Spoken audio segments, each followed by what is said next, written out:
નવા વર્ષમાં અપનાવો તુલસી સાથેનો આ ઉપાય. તિજોરી રૂપિયાથી છલકાઈ જશે.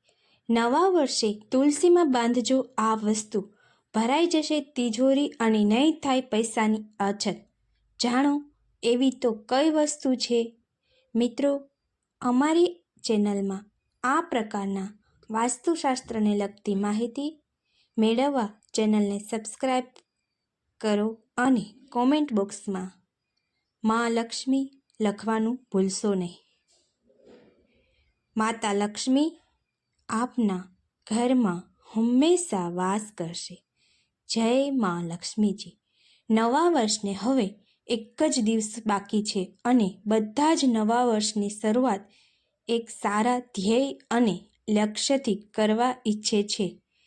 એવામાં જો તમે માં તુલસીની પૂજા કરો છો તો એ ખૂબ જ શુભ મનાય છે. તુલસીના પત્તાને સનાતન ધર્મમાં શુભ મનાય છે. તેમજ સનાતન ધર્મમાં તુલસીનું મહત્ત્વ પણ ખૂબ જ ખાસ છે. કહેવાય છે કે તુલસી માં લક્ષ્મીનું સાક્ષાત રૂપ છે. જે ઘરમાં તુલસીની પૂજા થતી હોય તે ઘરમાં લક્ષ્મીનો નિવાસ હોય જ છે. તુલસીના પત્તા ઘરમાં સુખ સમૃદ્ધિ લાવે છે અને એવામાં જો તમે તુલસીનું પત્તું અથવા તેનો છોડ ઘરમાં લગાવો છો તો તમારા ઘરની અને પરિવારની પ્રગતિ થાય છે. તદુપરાંત પૈસાની અછત પણ ઘરમાં જોવા મળતી નથી. જો તમે તુલસીમાં લાલ રંગનો કલવો બાંધો છો તો તે ઘરમાં તમારા માટે એક શુભ સંકેત મનાય છે.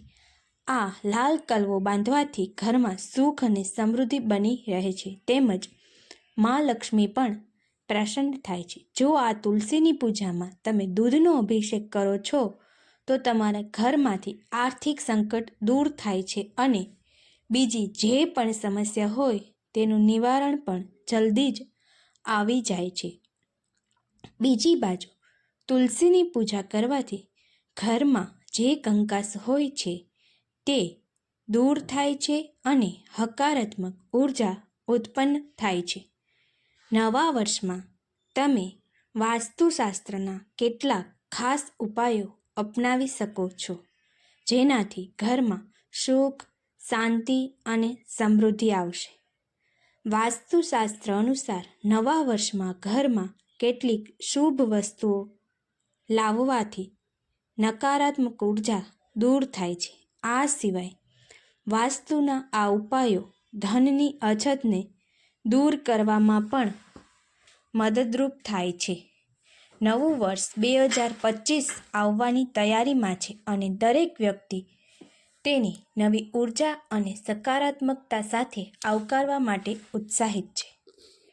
નવા વર્ષમાં તમે વાસ્તુશાસ્ત્રના કેટલાક ખાસ ઉપાય અપનાવી શકો છો જેનાથી ઘરમાં સુખ, શાંતિ અને સમૃદ્ધિ આવશે. ભગવાન કૃષ્ણના પ્રિય મોર પીંછાને ઘરમાં રાખવાથી દેવી લક્ષ્મીનો વાસ થાય છે. તે માત્ર ઘરની સજાવટ જ વધારો કરતું નથી, ઘરની સજાવટમાં જ વધારો કરતું નથી પરંતુ સકારાત્મક ઉર્જાનો સંચાર કરવામાં પણ મદદ કરે છે. આવી સ્થિતિમાં જો તમે ઈચ્છો છો કે નવું વર્ષ ખુશીઓથી ભરેલું હોય તો ઘરમાં મોરનો પીંછો રાખો. સનાતન ધર્મમાં તુલસીના છોડને ખૂબ જ પવિત્ર માનવામાં આવે છે. એવું માનવામાં આવે છે કે જે ઘરમાં લીલો તુલસીનો છોડ હોય છે ત્યાં શાંતિ અને સમૃદ્ધિ રહે છે. નવા વર્ષને શુભ અને મંગલમય બનાવવા માટે તમે ઘરમાં તુલસીનો છોડ લગાવવો જ જોઈએ. મિત્રો, માતા લક્ષ્મીજીને પ્રાર્થના કરું છું આપ સૌના જીવનમાં નવા વર્ષમાં ખૂબ સારું ધન, સંપત્તિ, સુખ, શાંતિ આવે અને હંમેશા બધા આનંદમય જીવન જીવતા રહો. જય માં લક્ષ્મીજી. નવા વર્ષની તમામ લોકોને હાર્દિક